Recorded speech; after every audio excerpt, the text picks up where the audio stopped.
Bien, estamos listos. Pues bueno, bienvenidos a esta última semana del módulo 1 eh, de gestión sanitaria básica. Como siempre, alentarlos a que puedan participar con preguntas, con comentarios durante la clase, cuando así lo consideren necesario. Y pues invitarlos también a que continúen bien animados y bien motivados con este proceso.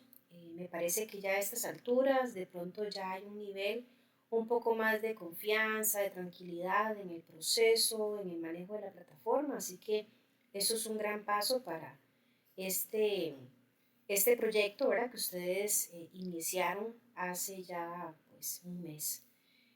Como siempre, recordarles que el día de hoy, al cerrar, ¿verdad? Esta última semana, hay el último examen de este módulo, donde solo evaluaremos lo que vemos hoy.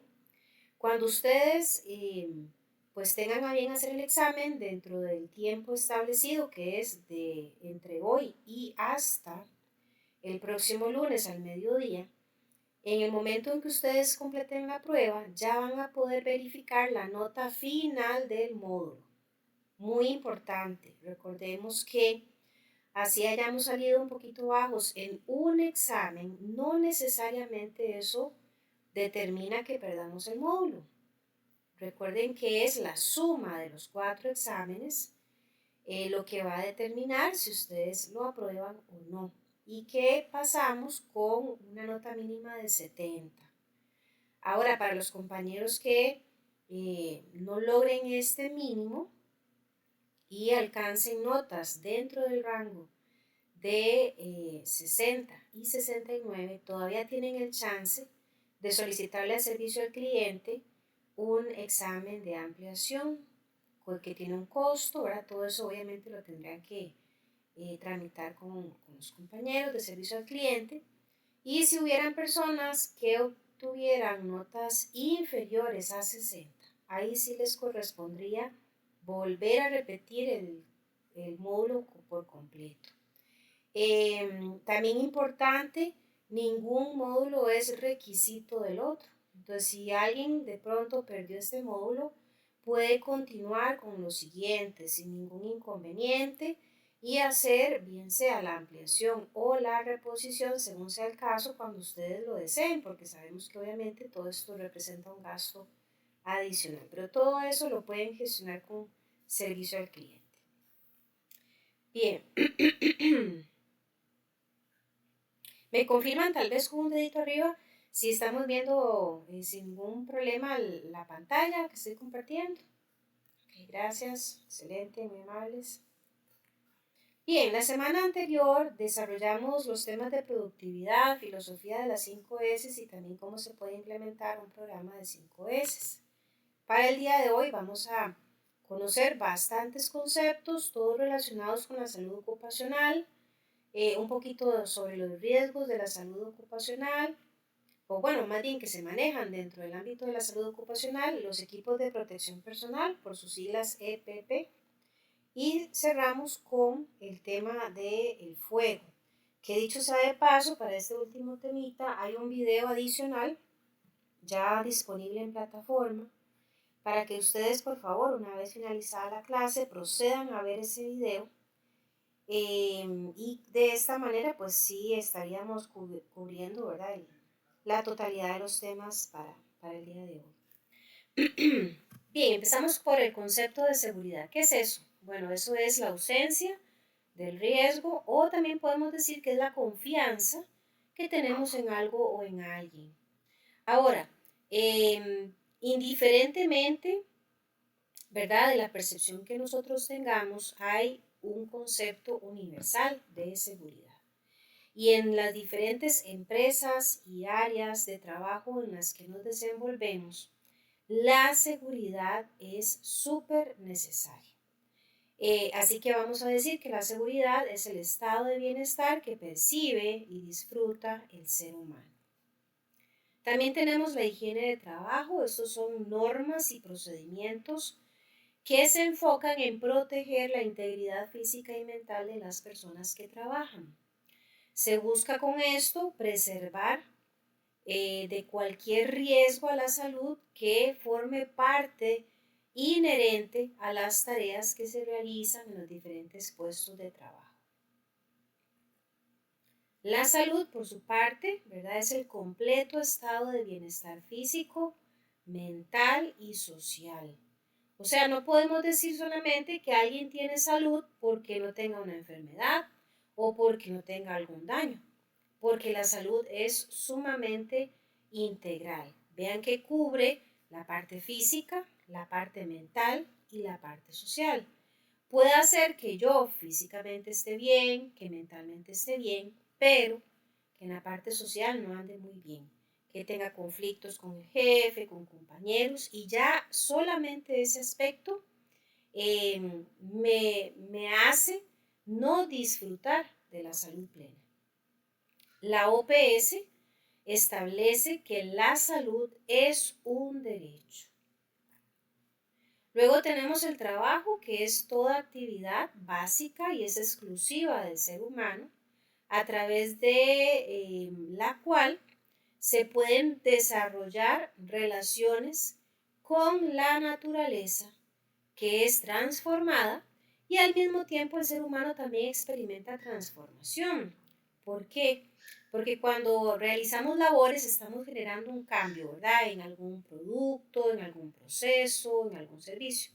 Pero al mismo tiempo estamos siendo partícipes de una transformación interna, llamémoslo así, en la parte del conocimiento. Cada vez que participamos de un proceso de transformación, estamos añadiendo información, conocimiento, experiencia a nosotros mismos y por ende es que se dice que el ser humano también experimenta transformaciones. El trabajo es entonces en esencia la unidad del ser humano con la naturaleza con base en la recíproca transformación. Y bien, conociendo entonces los conceptos de salud y trabajo que acabamos de ver, vamos a indicar que hay una estrecha relación entre ambos elementos. Es decir, que cuando interactúan entre sí, se generan muchos cambios y muchas transformaciones. En esta relación se van a identificar tres elementos fundamentales que son el agente, el huésped y el ambiente.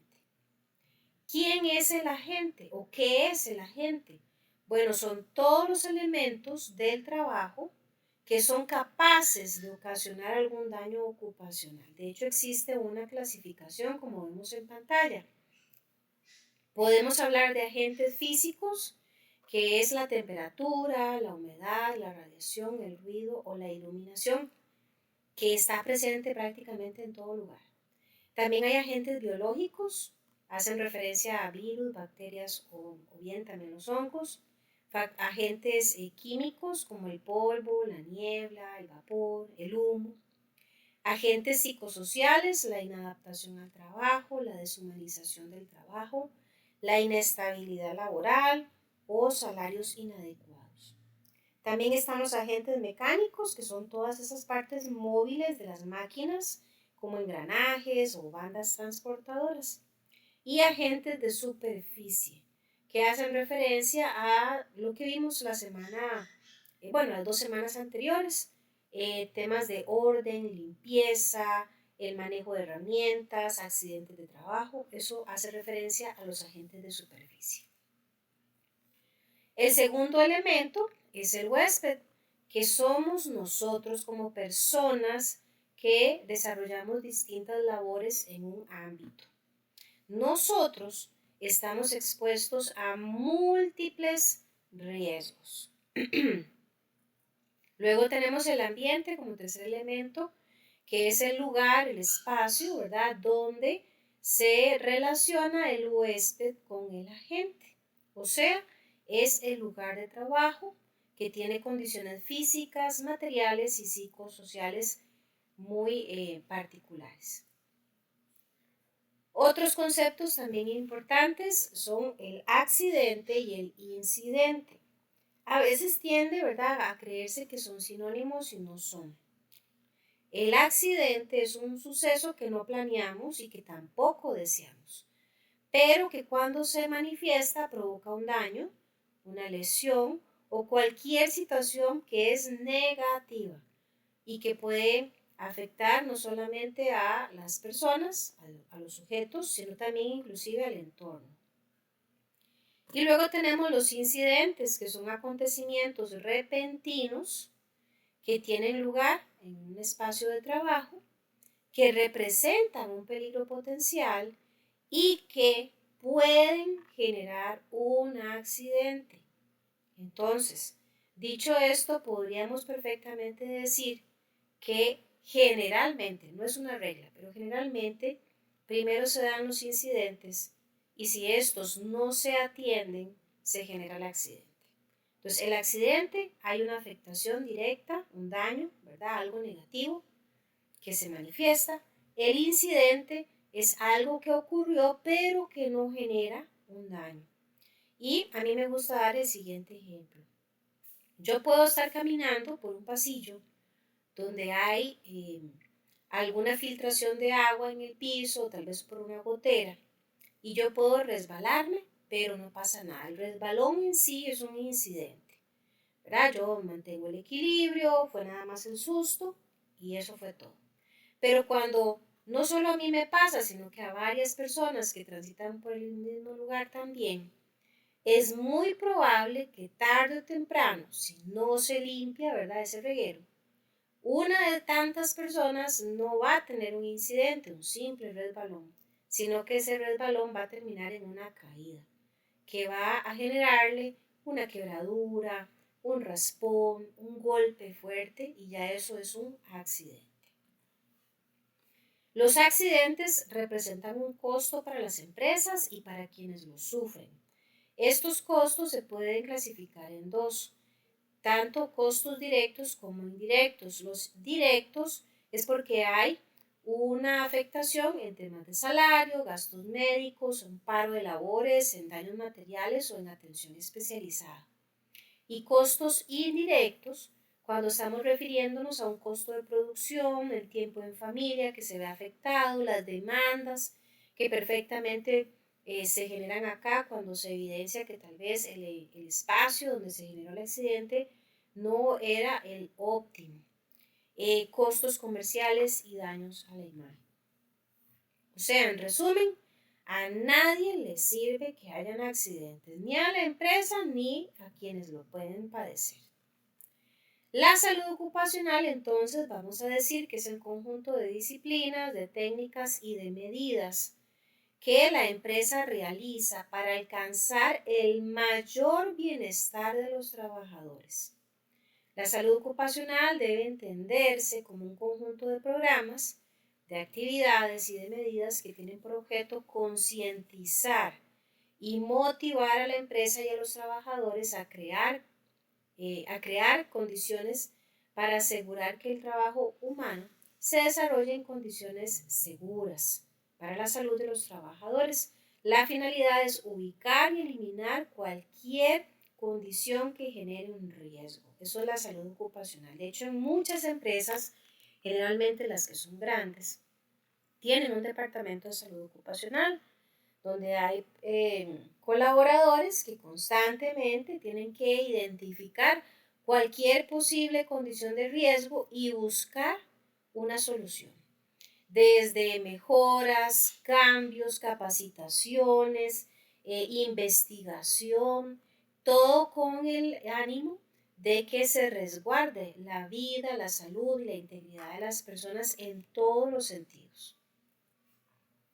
La salud ocupacional es una ciencia interdisciplinaria. ¿Por qué se dice que es interdisciplinaria? Porque ella se alimenta de una gran cantidad de disciplinas o de ciencias como las que vemos en pantalla. La psicología industrial, la sociología, la toxicología, que tiene que ver con todo lo que podría generar un daño por intoxicación, por ejemplo. Ergonomía, que es esa adaptación del entorno al ser humano. Ignología, que es el manejo del fuego. medicina del trabajo, higiene ocupacional, salud y seguridad ocupacional. Entonces, por eso se dice que es interdisciplinaria, porque se alimenta, ¿verdad?, de un montón de ciencias como estas que acabamos de mencionar. Y es sumamente importante. El día en que tal vez hemos llegado a considerar que algunas medidas o que algunas reglas en la empresa sean excesivas, probablemente es porque desconocemos, ¿verdad?, la relevancia de la salud ocupacional. Vean que todo, a fin de cuentas, busca minimizar o eliminar riesgos. Y los riesgos, generalmente, si no son atendidos a tiempo, pueden transformarse en un accidente. Y como lo veíamos antes, pues no tiene nada bueno, ni para la empresa ni para los colaboradores. Otro aspecto súper importante en salud ocupacional son las condiciones y el ambiente de trabajo. Las empresas, no pensemos, ¿verdad?, por desconocimiento, que cuando se abre, por ejemplo, una planta, se colocan los diferentes puestos de trabajo de forma aleatoria, antojadiza, por un tema de que se vea bonito. No. En temas de salud ocupacional tiene que pensarse muy bien el diseño, la construcción y la forma en que se van a colocar los diferentes puestos de trabajo en las instalaciones. ¿Por qué? Porque hay que prever cualquier riesgo. Hay que buscar el mayor aprovechamiento del recurso que le genere a las personas un ambiente agradable, seguro y óptimo. Por ejemplo, hay que tomar en consideración cualquier problema de iluminación, cualquier ruido que sea molesto, temas de ventilación, cualquier equipo que tal vez presente defectos y por ende represente, ¿verdad?, un problema a la hora de hacer su manipulación. También hay que considerar la existencia de equipo de seguridad suficiente para todos los colaboradores y cualquier situación que sea propia del ambiente, de la planta, del terreno, del lugar. Esto hay que considerarlo en temas de salud ocupacional para garantizar la seguridad de todos. Hay procesos y hay condiciones generadoras de daños ocupacionales. Cada una de las ocupaciones, ¿verdad?, independientemente del sector económico del que estemos hablando, están de forma directa o indirecta expuestos a riesgos. Estamos claros de que hay perfiles o puestos de trabajo con mayor nivel de riesgo que otros. No es lo mismo, ¿verdad?, el riesgo al que se expone, por ejemplo, un policía, al que se expone tal vez una secretaria, al que se expone, por ejemplo, una persona encargada de atender una emergencia en un hospital, o en relación a esto, una persona que de pronto simplemente se dedica a la limpieza de baños. Todas ellas están expuestas a riesgos, pero en diferente nivel, llamémoslo de alguna manera así. Por ende, para cada uno de los puestos deben existir diferentes procedimientos para resguardar. O sea, yo no puedo aplicar la misma receta, llamémoslo de alguna manera, a un policía versus a una persona que se encuentra tal vez dentro de una oficina, ¿verdad?, con múltiples facilidades y con múltiples comodidades. Para cada uno debe haber un instructivo, un proceso que regule, ¿verdad?, y controle todo el entorno en el que se desenvuelve, de manera que se demuestre que la empresa está generando un esfuerzo por resguardar la integridad de las personas. Bien, las empresas, pues sí o sí, aunque hayan grandes esfuerzos por buscar la seguridad de las personas, van a estar bien claras en que se van a generar daños ocupacionales. En diferentes áreas probablemente haya un mayor, digamos que incidencia, ¿verdad?, que en otras, pero podemos hablar de que los daños ocupacionales prácticamente son 5. Los accidentes de trabajo, las enfermedades de trabajo, la fatiga laboral, la insatisfacción y el envejecimiento prematuro. Todos estos están presentes y como ya lo acabo de decir, en algunas áreas o puestos de trabajo más que en otras. Los accidentes de trabajo, recordemos que es cualquier suceso, ¿verdad? Que nadie lo quiere, nadie lo espera, nadie se levanta un día y dice, qué ganas de accidentarme hoy. Pero cuando ocurre, generalmente representa algo negativo que va a generar un impacto en la persona y en la empresa. Las enfermedades de trabajo pueden darse precisamente o como resultado a las labores que se realizan, ¿verdad? De forma cotidiana y de forma prolongada. Hay personas que lamentablemente desarrollan enfermedades en articulaciones, en la vista, inclusive a nivel respiratorio, por el entorno en el que se encuentra expuesto y al que ha estado expuesto por largo tiempo. También está la fatiga laboral, que obviamente tiene que ver con una falta de adaptación que nosotros como seres humanos tenemos a algunas rutinas laborales. La fatiga, ¿verdad? Se dice que es una acumulación de cansancio excesivo al que no ha sido atendido a tiempo. De hecho, la fatiga laboral, uno pues generalmente de pronto utiliza este término a la ligera. Yo he escuchado ver a algunos compañeros que de pronto dicen, uy, es que me siento fatigado. Y tal vez lo que están sintiendo es un cansancio, no fatiga. De hecho, la única, o bueno, más bien es esta condición es algo que solo puede ser asignado por un médico especialista en la parte laboral. O sea, yo no puedo llegar al hospital y decir, es que me siento fatigado. No, tendría que tener, ¿verdad? Un diagnóstico de un experto en la materia para yo poder utilizar ese término.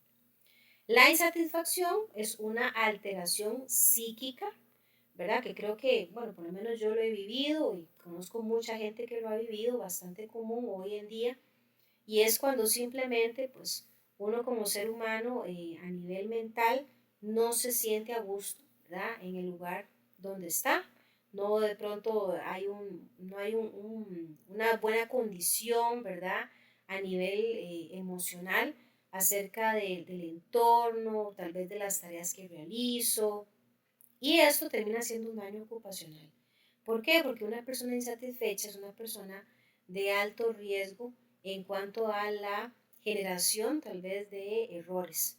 ¿Por qué? Porque al haber una condición emocional no positiva, uno tiende a desconcentrarse, a no dar su mayor esfuerzo, a de pronto hacer las cosas de mala gana, y esto obviamente puede generar inclusive hasta accidentes. Y el envejecimiento prematuro, que es una aceleración, ¿verdad?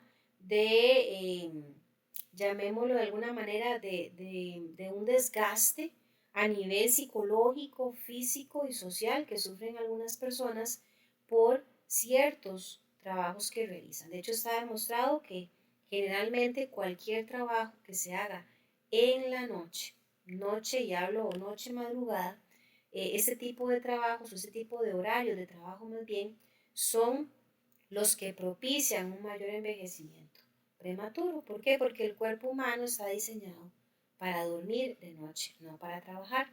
Y cuando se hacen estos cambios, pues obviamente se genera una alteración en la naturaleza biológica y química, ¿verdad? De nuestros cuerpos y se genera este daño ocupacional.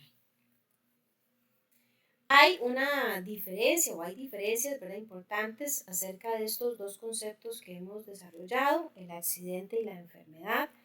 El accidente es una lesión corporal, mientras que la enfermedad es un estado patológico no solamente en la parte corporal, sino en la parte mental. El accidente tiene una causa repentina y violenta, mientras que la enfermedad tiene una causa lenta, repetida por largo tiempo. En salud ocupacional hay una teoría que se llama la teoría de la casualidad. Esta teoría establece que todo efecto, o sea, todo evento, debe tener siempre una causa. Es decir, nada pasa por mala suerte ni por casualidad. Todo tiene una causa. Em, los accidentes y las enfermedades no son de modo alguno casuales ni un motivo de fatalidad o al azar. Los accidentes y las enfermedades laborales son producidas por muchas y diversas causas. Generalmente existe una clasificación para hablar de estas causas y son las condiciones físicas inseguras y las condiciones personales inseguras.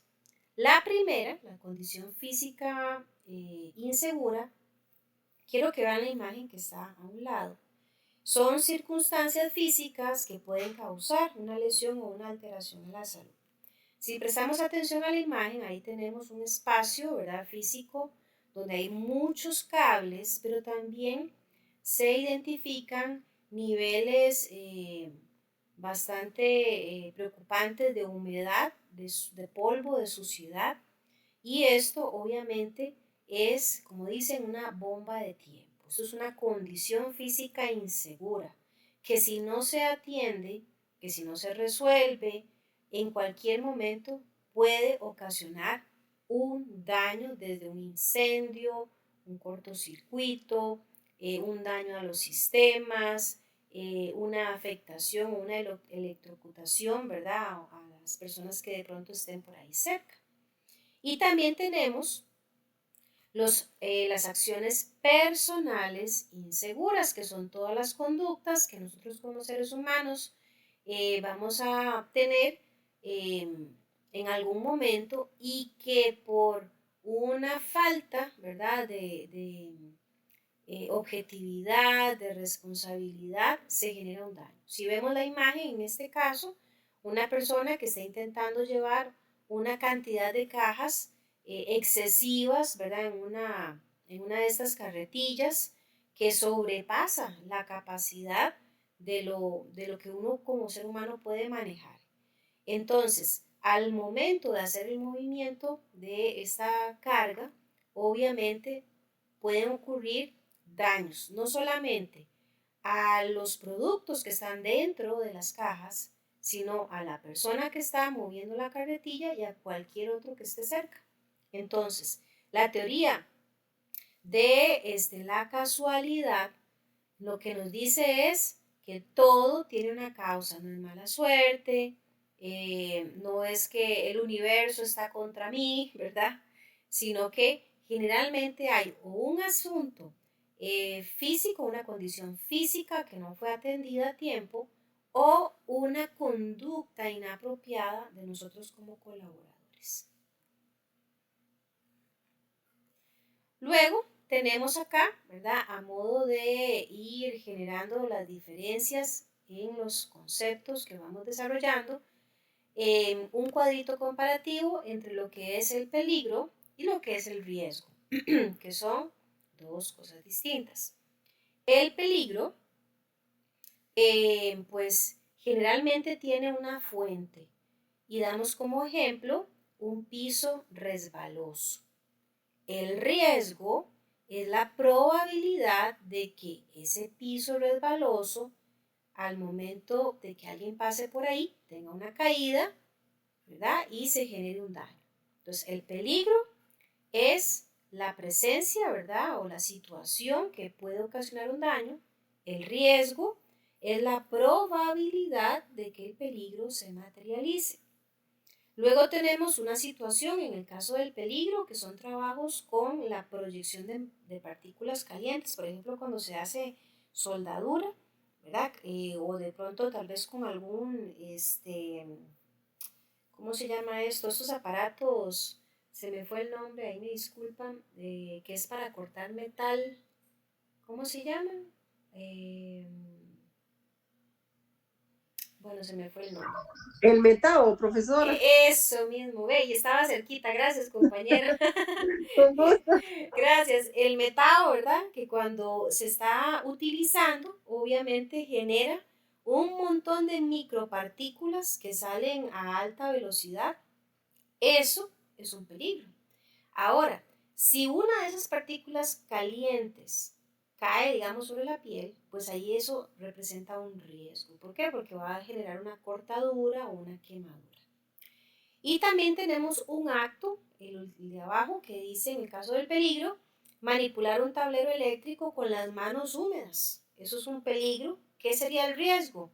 Que haya contacto eléctrico y por consecuencia, ¿verdad? Que la persona se electrocute, se queme o inclusive sufra de alguna amputación o la muerte. Entonces, decimos que el peligro es cuando un riesgo pasa a ser una condición o acto capaz de provocar daños a las personas, la propiedad o el proceso. Es un hecho comprobado que puede provocar daño a algo o a alguien. Ejemplos de peligros. Tenemos usar los equipos de manera incorrecta. Cuando uno escucha gente que dice es que nadie me está viendo, no importa, me la voy a jugar. Había que hacer el paso 1, 2 y 3, pero solo voy a hacer el 3 para hacerlo rapidito. Eso es algo peligroso. Almacenar de forma incorrecta, eso lo veíamos en la clase anterior. Poner fuera de servicio los dispositivos de seguridad. Levantar objetos en forma incorrecta. No respetar las señalizaciones, trabajar bajo la influencia de alcohol o drogas, o la falta de preparación y o asesoramiento. Y tenemos el riesgo, que es esa probabilidad de que el peligro se materialice en pérdida. ¿Pérdida de qué tipo? Personas, propiedad o en procesos productivos. Ejemplos de riesgo: factores físicos inapropiados, deficiencia visual, fatiga, falta de experiencia o instrucción ineficiente, especificaciones inadecuadas, inspección y o control deficiente y manejo inadecuado de materiales.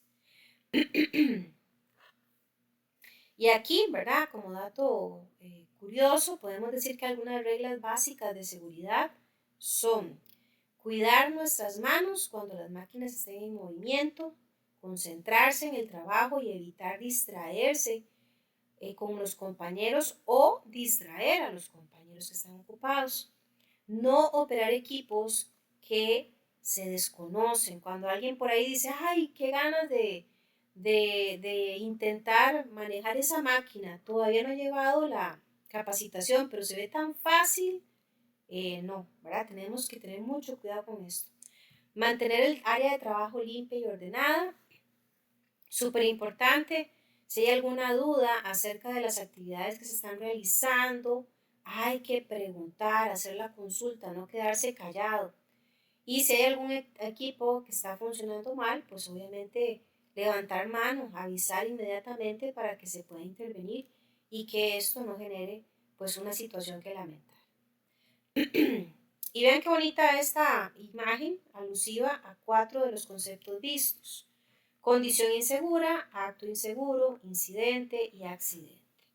La primera, la condición insegura, que vemos por ahí, bueno, que uno de las cadenas, ¿verdad?, que está sujetando esta pieza, pues no se encuentra muy bien colocada, de pronto tal vez con desgaste, ¿verdad?, o una mala ubicación o calidad del producto. Esto es una condición insegura. Un acto inseguro es que de pronto nos coloquemos abajo, ¿verdad?, de esta plataforma aérea. Incidente es que la plataforma pues obviamente ceda, se rompa y la carga caiga, nos genera un susto. Gracias a Dios solamente el susto, pero es un incidente. Y el accidente lamentablemente es cuando ya se genera el daño, que la carga más bien haya caído sobre las personas, generándoles un daño o hasta la muerte.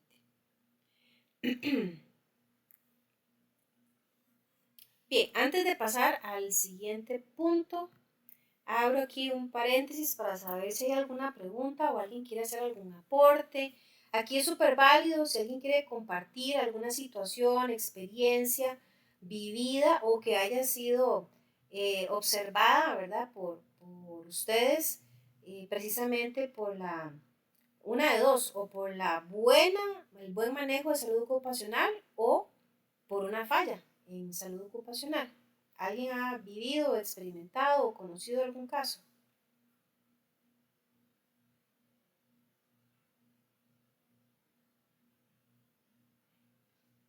Ninguno.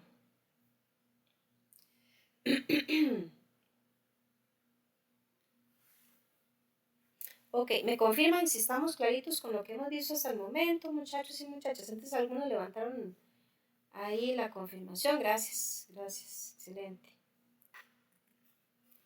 Bien, vamos ahora con lo que es la clasificación y el control de los riesgos. Esta clasificación es muy similar, si no decir que igual, a lo que vimos al puro inicio, cuando nos referíamos a los agentes. Recuerden los tres elementos de la relación trabajo-salud, ¿verdad?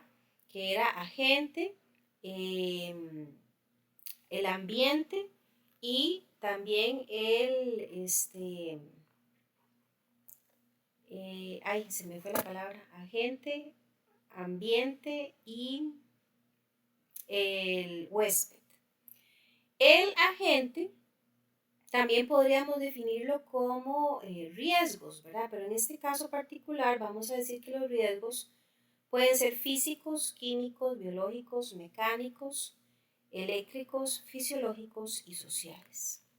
Decíamos en el caso de las primeras diapositivas, ¿verdad? Que cuando hablamos de agentes de riesgo físico, o en este caso riesgos físicos, hacen referencia al ruido, iluminación o condiciones térmicas en los diferentes trabajos y lugares, ¿verdad? Que existen en diferentes industrias. Algunas tienen que haber un control, ¿verdad? Muy severo acerca de qué hacer cuando hay niveles de ruido, ¿verdad? Más allá de lo aceptable.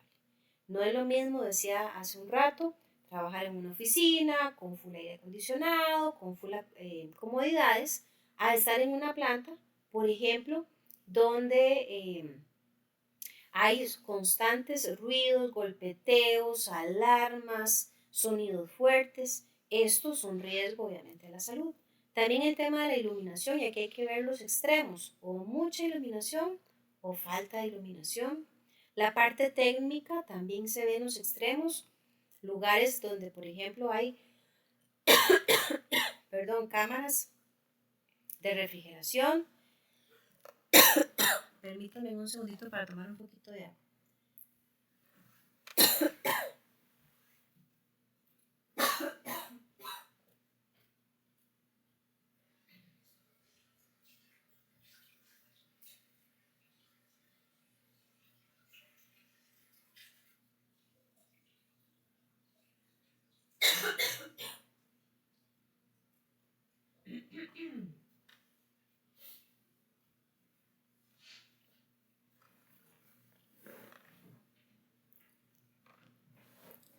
Aquí estoy de vuelta. Les decía, también los extremos, ¿verdad? La parte térmica, lugares donde tal vez hay que estar ingresando a cámaras con temperaturas muy bajas o de pronto tal vez espacios donde son bastante confinados y por ende la temperatura es muy alta. Estos son riesgos físicos y para cada uno de ellos deben existir procedimientos que resguarden la integridad de las personas.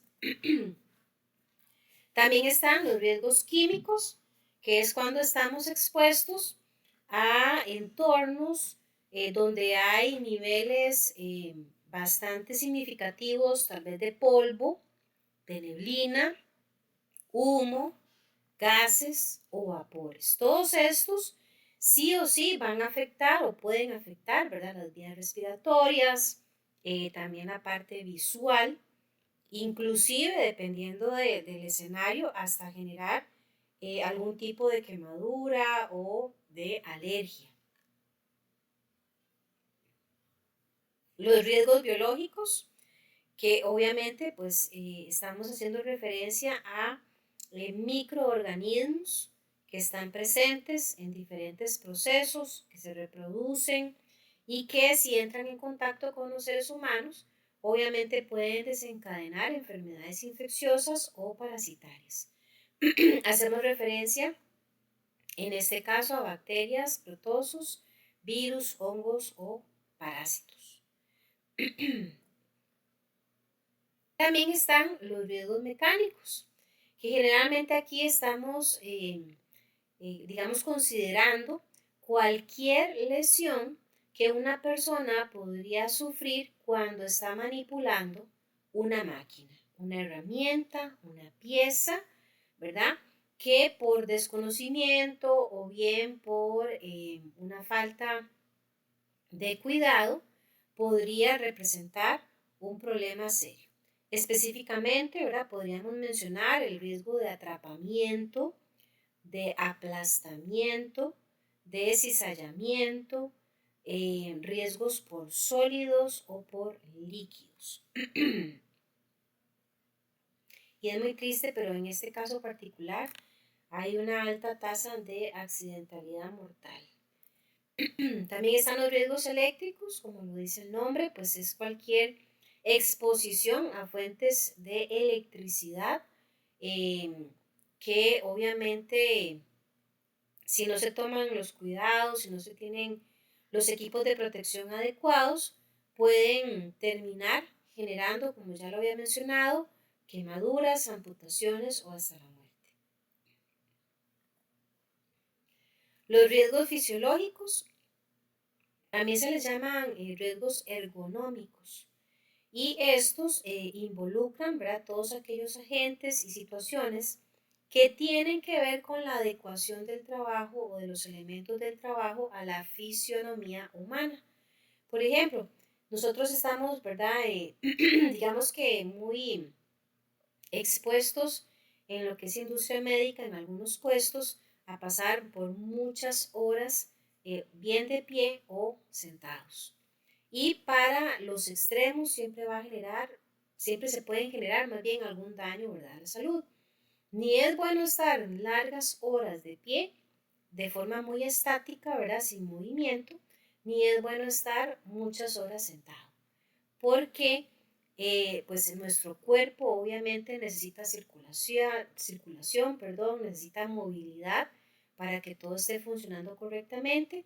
Y si no cuidamos la postura, si los muebles, los equipos, las herramientas, pues no son las más idóneas para que cuando se utilizan o se emplean no haya mucho desgaste o no haya lesiones en nuestro cuerpo, ahí estamos frente a escenarios de riesgos ergonómicos. Y los riesgos sociales que tenían que ver, ¿verdad?, pues con esas condiciones del entorno, hablando de la parte social, de la interacción, la convivencia con otros seres humanos. Hoy por hoy, pues ha estado muy de moda ese término de tóxico, ¿verdad? Es que el compañero es un tóxico o que la jefa es una tóxica y hacen referencia a que esa interacción pues no es muy buena, genera estrés, genera ansiedad, genera hasta depresión y eso termina siendo riesgo. De hecho, pues son bastante también los casos que se dan en las empresas y aquí pues se esperaría que todas puedan involucrarse en buscar soluciones, porque no se trata de estar echando, ¿verdad?, o despidiendo a cuanta persona está tal vez sufriendo de un riesgo social, sino hacer esfuerzos para minimizar la presencia tal vez de situaciones que no están sumando, si por el contrario están generando pues un entorno de problemas, de conflictos, y esto obviamente no es para nada saludable. Debe existir ante todo un compromiso por parte de la alta dirección en temas de la salud ocupacional. Eso es un asunto que compete a todos, pero uno desea y piensa, ¿verdad?, en que la cabeza, por decirlo de alguna manera, es la que tiene que demostrar un compromiso real con todos los esfuerzos. Es decir, que si el área de seguridad ocupacional determina, por ejemplo, que la iluminación de un área no es la adecuada, que puede generar al corto o al mediano plazo daños, ¿verdad?, en la vista de muchos operarios y por ende sugiere que se haga una mejora en la instalación eléctrica, la alta dirección no debería de poner peros porque tiene que estar visualizada en los beneficios, ¿verdad?, que generaría este cambio, no verlo como un gasto ni como un despilfarro de dinero, sino como una inversión. ¿Por qué? Porque se está cuidando la calidad de las personas o la calidad del entorno donde las personas laboran.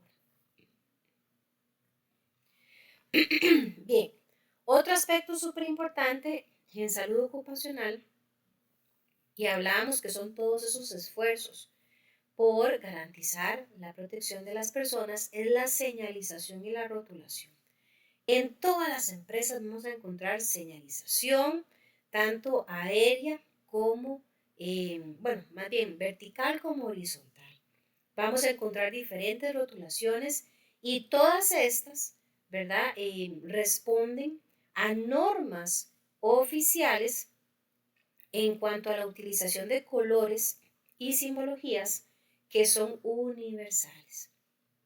Todas estas imágenes, formas que ahorita vamos a ver, son creadas precisamente para guiar a las personas, para mantenerlas alerta, para hacer una prevención y para que las personas, a fin de cuentas, nunca vayan a decir, yo no sabía, no había un rótulo, no había una indicación, no había una advertencia, sino que por todo lado estemos rodeados, ¿verdad?, de estas alertas que van a mantenernos un poco más protegidos, por decirlo de alguna manera.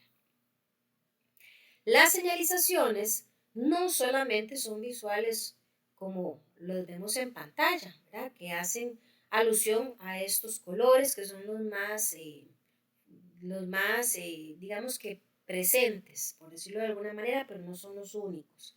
El rojo, por ejemplo, que vamos a encontrar en las diferentes señales, lo que generan es la idea de prohibición. El azul es un mandato o una obligación. El amarillo es para generar una precaución frente a riesgos. Y el verde es para generar información o condiciones de seguridad. Pero no son las únicas formas de señal. También están las señales auditivas, cualquier tipo de alarma, ¿verdad? Sonido que se genere para de pronto alertar a las personas a que se detengan, a que salgan, a que se muevan. Las olfativas, y aquí pues el mejor ejemplo y el más común es este aditivo que se le aplica a el gas, por ejemplo, ¿verdad? El gas es un producto que por su naturaleza es inoloro. Entonces, ¿cómo se encontró la forma de generar una alerta, una señal, por ejemplo, frente a a una fuga de gas? Bueno, agregándole un aditivo, que creo que me atrevo a decir, todos hemos olido alguna vez el gas y sabemos que tiene un olor bastante particular, para nada grato. Bueno, para mi gusto no es grato, y esto nos alerta, ¿verdad?, de que hay fugas. Las señales gustativas, algún sabor particular, ¿verdad?, que nos alerta de pronto a detenernos, a no conseguir consumiendo un producto. Y las señales táctiles, ¿verdad?, que son al tacto, de pronto, por ejemplo, en una superficie, algún botón que tal vez no está muy a la vista, pero que cuando usted pasa su mano, ¿verdad?, y percibe una textura distinta, es una forma de señalización. El orden y la limpieza, lo desarrollamos en las clases anteriores, son un elemento súper importante para la prevención de los accidentes. Estadísticamente está comprobado que más del 20% de los accidentes se producen por la falta de orden y limpieza. Los accidentes más comunes que se originan a causa del desorden, ¿verdad?, y de la suciedad, son caídas, choques, caídas de objetos o contacto con objetos punzocortantes. Los principales beneficios del orden y la limpieza, bueno, obviamente se reducen los costos de operación, aumenta la productividad, mejora el control de la producción, conservan los materiales y los recursos en mejor estado y hay un ahorro de tiempo. Un poquito de las 5 S, ¿verdad?, que veíamos la semana pasada inclusive. Las claves para el orden y la limpieza es que deben existir procedimientos, ¿verdad?, que guíen a lograr y a generar el orden y la limpieza en todos los lugares. Esta frase tan particular que veíamos del 5S la semana pasada, debe existir un lugar para cada cosa y que cada cosa esté en su lugar. Mantener todo de forma ordenada, de forma identificada y obviamente eliminar cualquier exceso o cualquier material que sea inservible y cuidar que este proceso se mantenga de forma constante en todas las áreas y los equipos. Vamos ahora con lo que son los equipos de protección personal. En adelante voy a hacer referencia a ellos como los EPP por sus siglas. Estos son todos los equipos, ¿verdad? O conjuntos de equipos que son destinados para proteger la integridad física de los trabajadores. Ahora bien, el equipo de protección personal no es tampoco como un escudo protector del 100%, ¿verdad? De un riesgo o un peligro. No, pero sí disminuye el riesgo o la afectación que podríamos sufrir si no los tuviéramos puestos. Por aquí, en esta diapositiva, que de hecho hago la salvedad para que lo anoten por ahí o lo tengan presente, diapositiva número 44. Ustedes van a darse una revisadita un poquito más a profundidad de esta diapositiva después de terminada la clase. Viene una clasificación de los equipos de protección personal de acuerdo a las partes del cuerpo, digámoslo así. Pero yo voy a continuar dando una explicación un poquito más puntual de esto mismo, pero aquí está más desarrolladito para que por favor ustedes lo revisen con detenimiento y puedan ampliar un poquito los pormenores. En cuanto a los equipos de protección personal, es súper importante recalcar que estos deben contar con un certificado de aprobación, o sea, que el fabricante da fe de que estos equipos fueron puestos a prueba y pasaron la prueba, o por lo menos cumplen el objetivo por el cual fueron creados. Los equipos de protección personal deben ofrecer comodidad, estética y confianza. Y sin ánimo de que nadie se me vaya a ofender, Dios libre, ¿verdad? No es lo mismo que vayamos a comprar un equipo de protección, llámese un casco, unos guantes, ¿verdad? A cualquier, no sé, digamos que comercio ahí pequeñito, tal vez cercano a nuestras casas, a comprar uno que esté certificado. Esto es muy importante. En Costa Rica existen empresas que se dedican a la comercialización de equipos de protección certificados. Y si ustedes ven aquí, aquí no está pequeño mundo. Es Cruz Verde, Almacén Murray, Alquiler de Equipos Recosa y Procisa. Los equipos de protección personal se clasifican de acuerdo a las partes del cuerpo, lo que les decía acerca de la imagen que está en la diapositiva 44. Vamos a clasificarlo para lo que es la protección de la cabeza, protección frente a caídas, protección de pies, de oídos, protección de la vista, del área respiratoria y manos. Para la cabeza, bueno, lo más común obviamente aquí son los cascos, que cuando se nos asigna uno es porque es de uso obligatorio. Y aquí les voy a hablar a las chiquillas, ¿verdad? Que a veces uno, pues, dependiendo de qué tan coquetillo sea uno, de pronto dice, ay, qué pereza ponerme el casco, que me voy a despeinar, no sé, ¿verdad? Aquí siempre recordemos que lo primero es resguardar nuestra integridad física. Indiferentemente de que el casco no se me vea bien o que el color no me guste, hay que protegerse.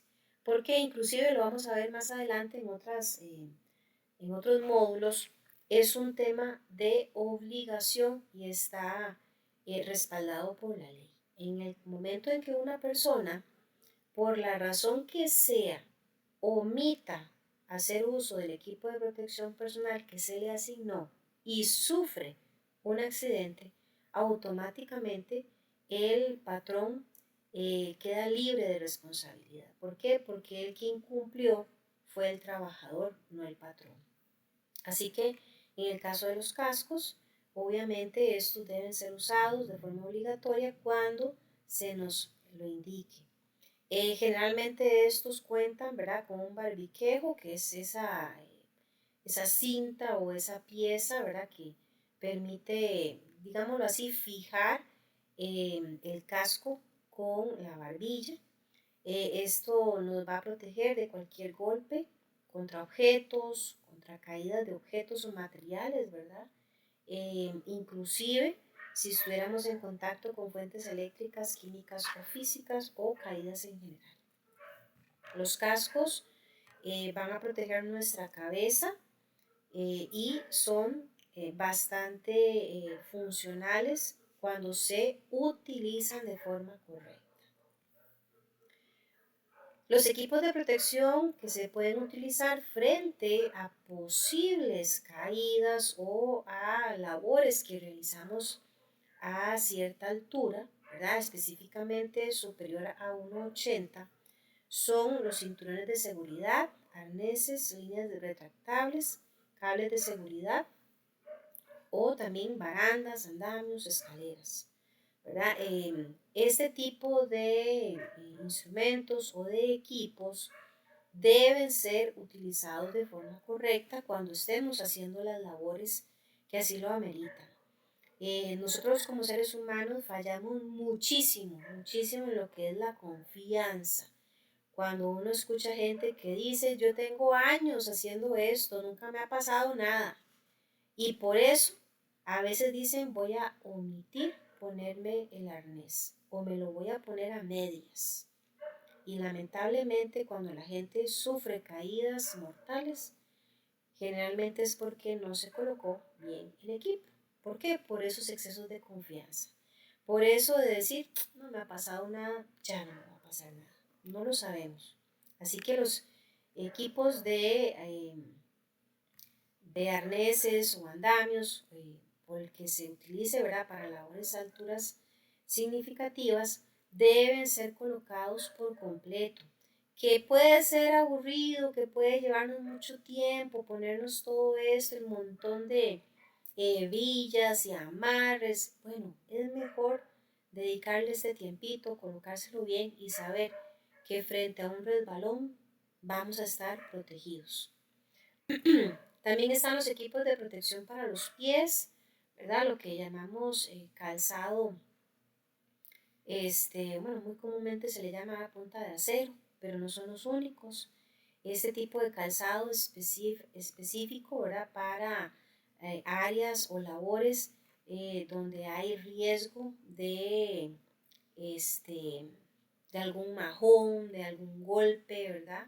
Son súper importantes. Los zapatos blindados, por ejemplo, punta de acero, que les decía antes y que vemos ahí en pantalla, nos puede proteger de cualquier riesgo mecánico, de caídas de elementos pesados. También están los zapatos dieléctricos, que son diseñados obviamente para evitar el paso de corriente eléctrica en trabajos donde haya exposición a estos.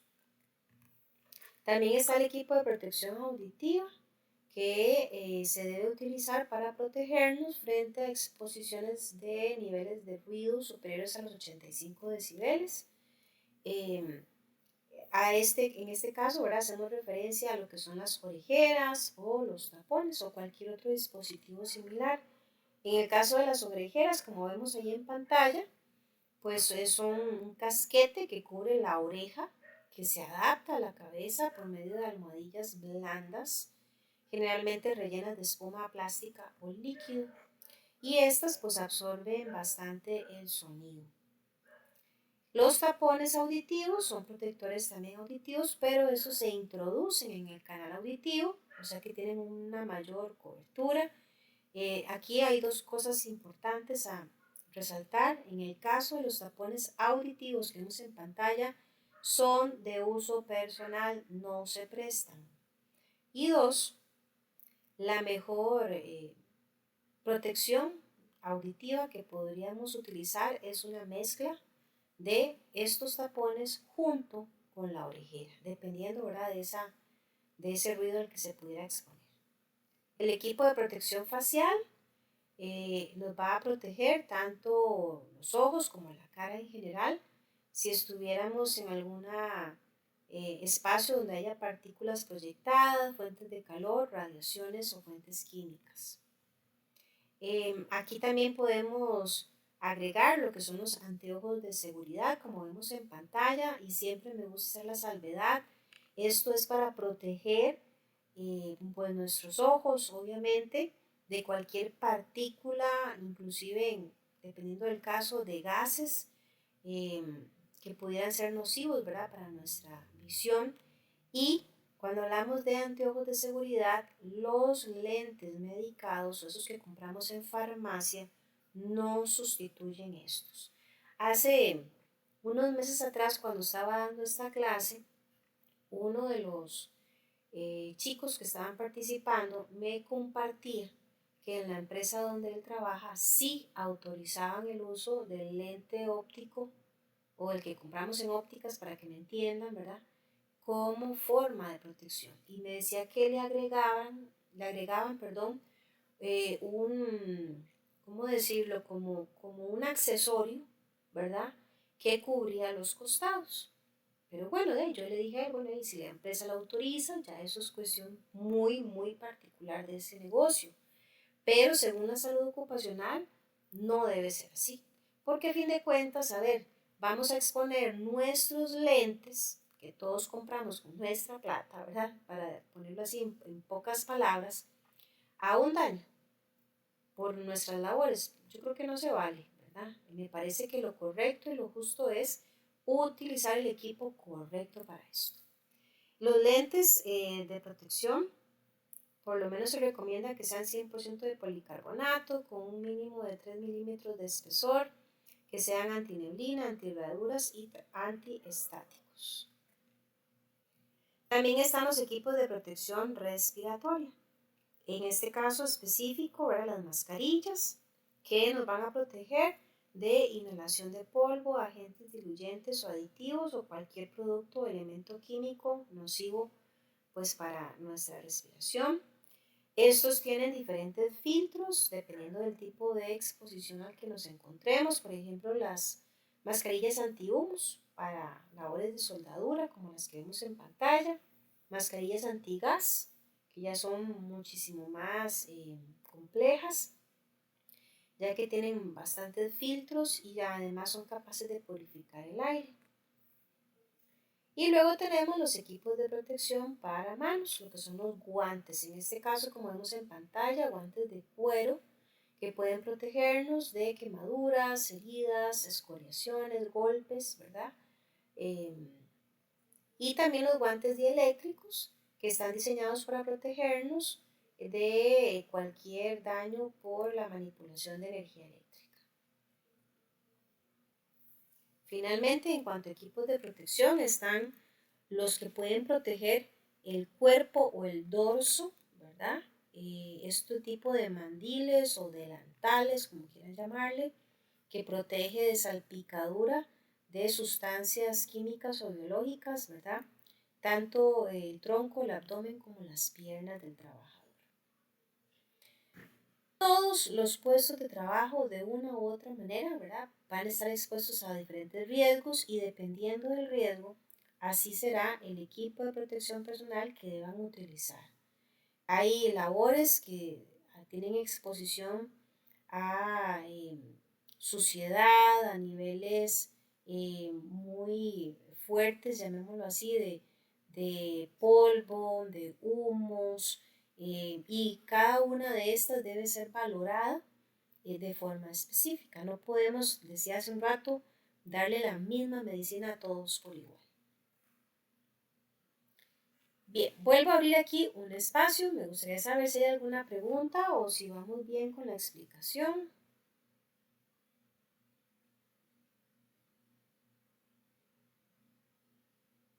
Recordarles que también está el chat, ¿verdad?, por si quieren hacer algún aporte por ese medio. Ok, gracias a los que están confirmando que vamos bien. Y tenemos el último tema, que es la clasificación del fuego. También es un tema, ¿verdad?, particular de la salud ocupacional. Los fuegos se clasifican en cinco categorías. Gracias, Alejandro. Perfecto. Los fuegos se clasifican en 5 categorías. Dependiendo del fuego, vamos a hablar del fuego tipo A, que es el que tiene un origen por madera, por papel, cartón, tela o plástico. El tipo B se origina por pintura, gasolina o petróleo. Tipo C, por equipo o instalación eléctrica. Tipo D, por sodio, potasio, magnesio, aluminio, titanio. O tipo K, que es el de las cocinas, porque se genera por grasas o aceites. Esa es una clasificación universal. Y obviamente para cada tipo de fuego debe existir un tipo de extintor que sea capaz, ¿verdad?, de exterminarlo. El extintor, recordemos que es este aparato diseñado para generar una descarga de una sustancia, ¿verdad?, capaz de eliminar el fuego. Y como vemos en pantalla, también tenemos en este caso 6 tipos de extintores. Los que tienen un contenido de agua a presión, este se puede utilizar para combatir el fuego tipo A. Los water mist también pueden ser utilizados para combatir el fuego A. Los que contienen dióxido de carbono es para los fuegos tipo B. Hay un extintor que se llama ABC y por su nombre, ¿verdad?, entendemos que puede ser aplicado sobre los 3 tipos de fuego, tanto el A, el B como el C. Luego tenemos el de polvo químico que se utiliza para los fuegos de origen D. Y finalmente los extintores de químicos húmedos, que es el que se debe utilizar en las cocinas. Por aquí tenemos un poquito más de detalle que igualmente ustedes lo pueden chequear una vez finalizada la clase. Hace un poquito más de énfasis, ¿verdad?, en las particularidades tanto del fuego como del extintor a utilizar. Aquí igualmente.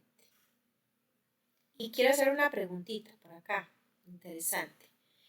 Levánteme el dedito los que saben utilizar un extintor. Tengo a 8 personas conectadas. Quiero saber de estas 8, ¿cuántas saben utilizar un extintor?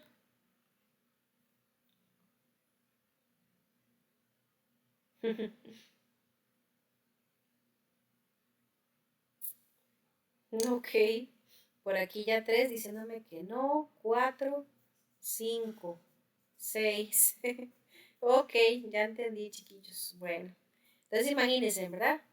¿Y quién está exento de exponerse, ¿verdad?, a una condición de fuego? Nadie, ¿verdad? Dios nos cuide y nos proteja, ojalá que nunca, pero eso puede ocurrir en cualquier lugar y en cualquier momento. ¿Y qué hacemos con que en la empresa hayan extintores por doquier, pero que no sepamos usarlos? De nada sirven, ¿verdad? Entonces tenemos el medicamento a mano, pero no sabemos cómo utilizarlo. Y esto es algo, pues, que hay que ponerle cuidado. Yo sé que en las empresas existen las brigadas, ¿verdad? No sé si aquí hay alguien que ha participado de una. Generalmente las brigadas son ese equipo voluntario, ¿verdad?, de compañeros de diferentes áreas que reciben capacitación, que participan en la elaboración de programas o procesos que permitan saber qué hacer frente a un riesgo, ¿verdad? Todo tipo de riesgos, y también dentro de estos cabe el riesgo de fuego o de incendio. Entonces, generalmente solo se capacita a los que participan de la brigada, y me parece, ¿verdad?, a mi parecer, no debería de ser algo solamente para un pequeño grupo. Debería ser un conocimiento, ojalá generalizado para todo el personal. A veces dicen, bueno, es que en la brigada, ¿verdad?, hay diferentes equipos de brigada, y frente a un escenario, digamos, de fuego, alguno de los compañeros va a actuar. Bueno, y si no actúa, Si de casualidad no está ninguno, ¿qué hacemos? Entonces creo que esto es un elemento que todos deberíamos de conocer. Vuelvo y repito, ojalá no tengamos nunca que requerir la activación de un extintor, pero si nos tocara y si estuviéramos, porque en temas de fuego hay que entender que los segundos hacen la diferencia, ¿verdad? El yo esperarme 5 minutos para actuar, el fuego pasó de algo controlado a un incendio, que es algo que ya no se puede controlar o es difícil de controlar por una persona. Entonces, el poder actuar de forma rápida y oportuna para cortar, ¿verdad?, esa fuente de fuego es vital y a través del uso del extintor lo vamos a poder lograr. Por consiguiente, yo les estoy dejando aquí, ¿verdad?, un video muy bonito, muy práctico acerca de la manera cómo se debe utilizar un extintor. Entonces yo voy a pedirles, ¿verdad?, para que todos ahí tomen nota, que vayamos a repasar las actividades pendientes de forma individual por cada uno de ustedes. Número 1, vamos a revisar la diapositiva número 44. Número 2, vamos a revisar la diapositiva 60 y 61. Déjenme ver, confirmar la diapositiva que era sobre los extintores. Permítanme un segundito. No, 61 no. La perdí yo. Es la 44 entonces, la 71 y la 72. Y por último, van a ver el video de cómo se debe manipular un extintor. Cuando ustedes hayan cumplido, ¿verdad?, con esas asignaciones, pues me parece que sería ya la forma en que completamos los contenidos de este primer módulo y obviamente ya podrían realizar el examen si gustan hacerlo de una vez o si no ya saben que está disponible por prácticamente una semana. De hecho, por acá se los muestro. Ahí está la activación del examen, cerrando de hoy en 8, 30 de junio, a las 12 mediodía. Como siempre, recordarles que si surgiera alguna pregunta, alguna cuestión sobre la materia, sobre el examen, por favor me lo hacen saber por correo electrónico. Siempre les pido, por favor, en caso de que sean sobre examen, que en el correo de una vez, para actuar rápidamente, me pongan el pantallazo de la pregunta que les genera la duda, porque si no, se convierte, ¿verdad?, en un montón de correos que van y vienen. Mejor vamos aprovechando el recurso y generando, ¿verdad?, una respuesta más rápida y oportuna por mi parte, si se presentara obviamente el caso. Y si todo pues está claro, recordemos que de hoy en 8 arrancamos con el módulo 2 de una vez. Ustedes, pues por haber cumplido con esta semana, ¿verdad? Ya de hoy en 8 estaría habilitado el nuevo módulo, que sería el de principios de calidad. El de fundamentos, perdón, se me enredó, el de principios de calidad, sí, ese sería el segundo módulo. Yo igualmente, la otra semana, cuando les mando el mensajito por el WhatsApp, ahí les recuerdo el nombre del módulo.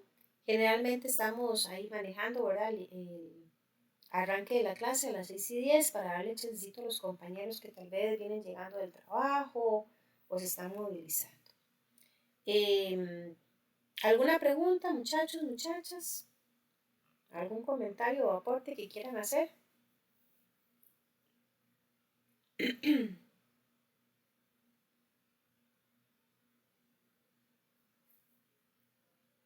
Ok, bueno, entonces si no hay participaciones, sería todo por hoy. Agradecerles el tiempito que le dedican aquí a la clase en vivo y un fuerte saludo para los compañeros y compañeras que ven la clase en diferido. Tengan una feliz noche y estamos viéndonos, si Dios lo permite, la próxima clase. Con todo gusto, Milena. Hasta pronto, muy buenas noches. Hasta luego, profe, gracias, buenas noches. Con todo gusto, buenas noches. Buenas noches. Buenas noches. Buenas noches. Buenas noches.